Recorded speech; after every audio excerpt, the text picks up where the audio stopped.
Somewhere beyond the brittle Wyoming hills, where the wind carried the scent of dry sage and stories no one dared repeat, a girl clawed her way out of the earth.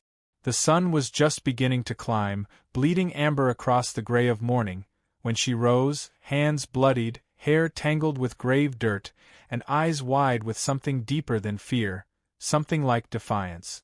She was 17, barefoot, and dressed in what used to be her Sunday calico. The townspeople of Redwater Hollow would never admit they'd seen her. But they had. Every last one of them. Her name was Calla May. Born to a laundress and a preacher who vanished before she turned 10, she was raised by her aunt, Agnes Linley, a woman of hard eyes and harder scripture. Calla had grown up quiet, always watching, always listening. She knew the way Redwater whispered. Knew that women were measured not in kindness but in silence, not in strength but in stillness.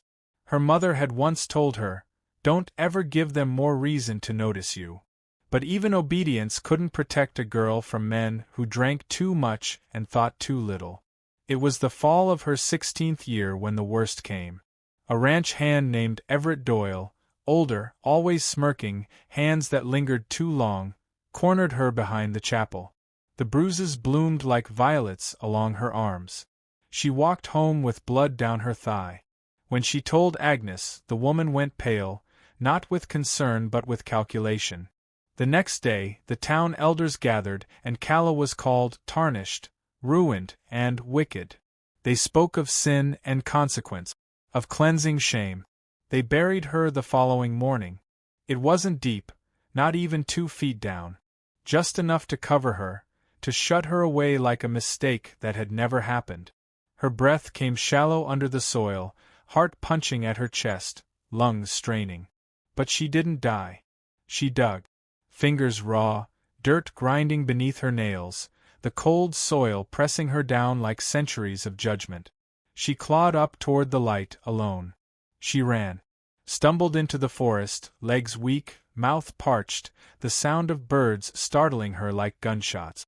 No one followed. No one searched. They had already mourned her, already buried her name with their shame. For 3 days, she wandered the wooded hills. Hunger wrapped its hands around her ribs. Her tongue cracked. Her feet bled. The world became blurry, a haze of green shadows and slanting sun. She drank from muddy streams. Slept beneath pine boughs.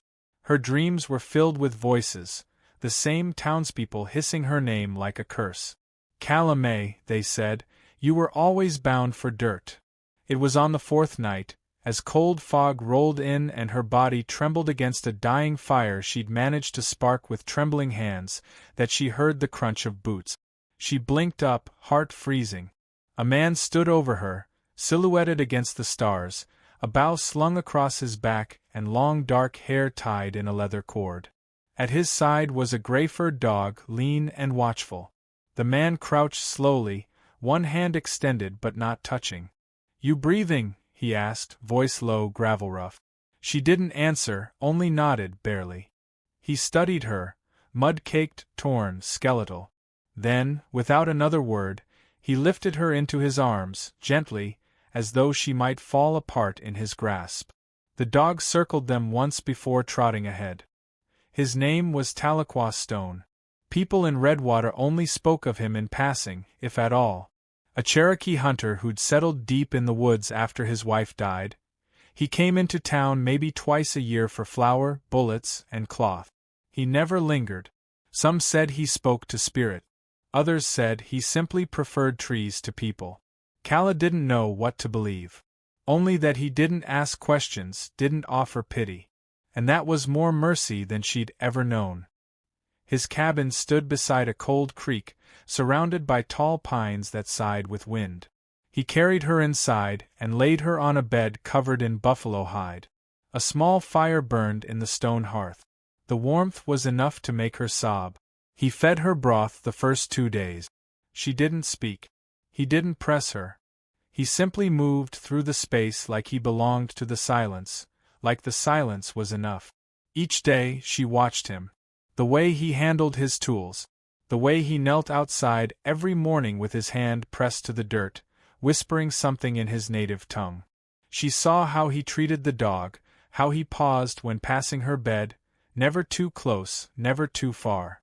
She had known men who roared. Qua, as she learned his name from the way the dog responded, never raised his voice. He let the woods speak for him. By the 5th day, she asked hoarse, "Why'd you help me?" He glanced at her, not pausing in his task of carving an arrow shaft. "You were breathing. Nothing more." She spent the next week recovering. He taught her, slowly, how to make tea from cedar and wild mint, how to bind wounds with pine resin. They didn't talk much. But in the quiet, something else bloomed, trust. She told him her name on the 9th day. Calla May. He nodded once. Pretty. And for the first time since waking in the dirt, she smiled. Just a flicker. But it was real. One night, snow began to fall, soft and silent. She stood in the doorway of his cabin, wrapped in a wool blanket, watching the flakes swirl in the wind. Behind her, Qua was stoking the fire. She turned slightly, just enough to see the light glint off his cheek. "You ever been buried?" she asked quietly. He didn't answer right away. Then, "Not in the ground. But I know what it feels like." She nodded. Somehow, she knew that was true. The silence that followed wasn't empty. It felt full, of pain, of memory, of something beginning to knit itself together between them. Outside, the snow thickened, burying the earth in white. But inside the cabin, for the first time in her life, Calla May didn't feel hidden. She felt seen. And though she didn't know where the path would go from here, she knew this. She had survived the grave. And that meant something. That meant she was not done yet. The past would follow her, surely. But for now there was warmth, there was fire, and there was a man who had offered his hand without asking for anything in return. That, she thought, was a beginning. Spring arrived as a quiet promise in the woods, the snow melting into dark earth, soft green shoots pushing their way into the light. Calla May woke earlier now, warmed by the smell of pine smoke and the soft rhythm of graypaws breathing beside the hearth. Qua moved like the season itself, measured, patient, necessary. He rose with the dawn, hunted, repaired the cabin walls, carved new arrows from white ash. And though their words remained few, their silences grew rich, no longer empty, but woven with unspoken understanding. She learned from watching. How he followed tracks invisible to her eyes. How he touched trees like they were kin. How, when he made stew, he added herbs not just for flavor, but for healing. Calla began to stitch herself back together in those woods, not by denying her past, but by holding it differently. She still woke some nights gasping, dirt pressing against her throat in dreams. But she also woke some mornings laughing, hair tangled and cheeks flushed from sleep, startled by the softness of it all. One afternoon, as light filtered through the pine canopy and dappled her bare arms, she turned to Qua and asked, "You ever afraid of people?" He didn't look up from the snare he was mending. Not afraid. Just tired. She understood. Tired of being watched, named, misunderstood. Tired of being shaped by other people's fear. The shift came subtly. One morning, she followed him deeper into the forest. He didn't ask why. He only handed her a small blade and said, "Watch your footing." She walked beside him in silence, each step pressing her deeper into something she couldn't yet name. That night, as they roasted rabbit over the fire, he glanced up at her and said, "You carry your hurt like a blade." She nodded, staring at the flames. "It's all I've ever had." "But you could set it down," he murmured, voice low, rough. "Just for a while." She didn't answer. But her fingers loosened their grip around her bowl. That same week, Qua went into town. Alone. Said he needed flour and cloth. Calla didn't ask questions, only watched him disappear down the trail. He returned late, eyes shadowed. Something had shifted in Redwater. "They're talking," he said, setting down the sack of supplies. Calla's breath caught. "About me." He nodded once. "Someone saw us. They think you've bewitched me." She let out a bitter laugh. "They always need a reason when kindness doesn't make sense." Qua leaned against the wall, arms folded. They want you gone. Or punished. Calla stood slowly, the warmth of the cabin suddenly distant. Then let's go. Farther north. Someplace quiet. But Qua didn't answer. Not right away. His eyes searched hers, not with fear, but with sorrow. You can run, he said gently, but some ghosts don't stop following. You deserve to face them standing. That night she couldn't sleep. She lay awake beneath furs, staring at the ceiling beams, remembering her aunt's voice like a knife. Better buried than ruined. The town had left her in a shallow grave, and yet somehow, it was they who lived afraid. She realized then that if she left without returning, some part of her would still be buried there. That dirt would never let go unless she tore her name back from it. So she chose to return. She wore a simple dress stitched by her own hand. Her hair braided neatly, a sprig of wild mint tucked behind one ear. Qua offered to ride with her, but she refused. If I go back, I go alone. I want them to see me stand. He gave her a knife, slim and sharp. For peace or protection, he said. Your choice. She rode into Redwater Hollow as the sun crested the hills, bathing the town in gold. People paused. Conversations stopped. Someone dropped a sack of grain. She's back, someone muttered. The grave girl. Calla dismounted slowly. Her boots hit the dirt like thunder. She walked past the saloon, the chapel, the general store. All of them stared. She didn't lower her gaze. Not this time. At the far end of the street, Agnes Linley stood on the porch of the church, thinner now, her gray hair bound tight, mouth set in its usual line of cold righteousness. You dare come back here? Agnes hissed, stepping forward.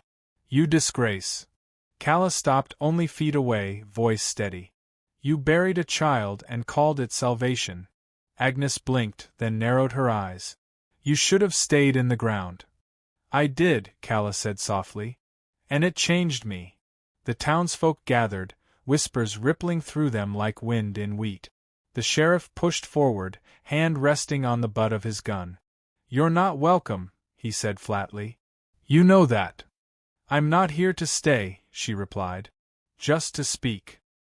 He looked at Agnes, then at the others, as if uncertain whether to move her along or let the spectacle play out. Calla took one slow breath and spoke, voice clear. I am not shame. I am not ruin. I am not your sin made flesh. I was a child wronged, and you buried me to quiet your own fear. But I lived. And I remember. Someone in the crowd, a woman who once helped run the schoolhouse, looked away, ashamed. I am not asking for forgiveness, Calla finished. I came to return what belongs to you. She pulled the knife from her belt and dropped it at Agnes's feet. Your guilt.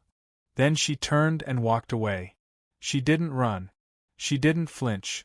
Just walked, slow and steady, the crowd parting before her like a tide. When she reached the edge of town, Qua waited, leaning against a tree, Graypaw at his side. He said nothing, just offered his hand. She took it. They rode north. By summer, they'd built a second cabin beside a small glacial lake, deep in the high country where no roads reached. There, they lived not as fugitives, but as survivors. Qua trapped and hunted. Calla tended herbs and gathered berries. They spoke more now, laughed more. She sang sometimes, old hymns turned soft with memory. One evening, as fireflies drifted over the tall grass, Qua reached for her hand. No more hiding, he said. No more graves, she replied. Their fingers wove together like threads pulled home.